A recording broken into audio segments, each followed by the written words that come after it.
where we have our Christmas Eve services. For Reverend Brent Hawkes, preparing for his final Christmas sermon comes with mixed emotions. I think the church needs new energy, needs someone with new skills, that I've taken the church as far as I can.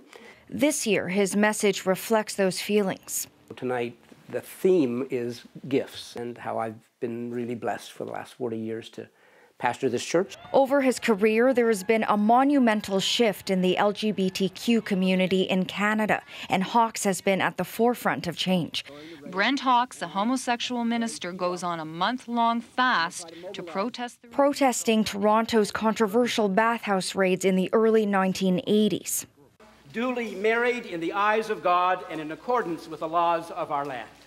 And in 2001, Hawkes officiated the first same-sex weddings in Canada.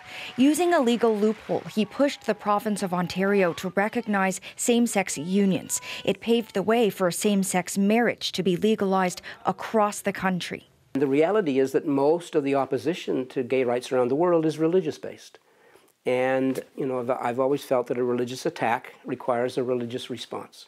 Jack said... Hawkes is also known for officiating at the 2011 funeral of former NDP leader Jack Layton, a ceremony he remembers with great sadness and pride.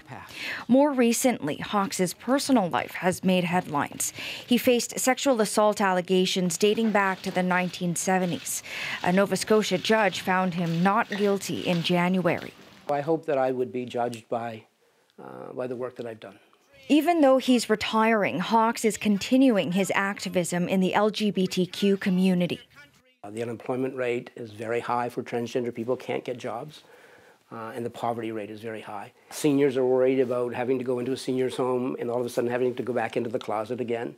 The pastor, who started his career in Toronto, will be starting an organization tackling religious-based homophobia. He says it's especially important in today's political climate the community stays vigilant in keeping its hard-won rights. Lisa Shing, CBC News, Toronto.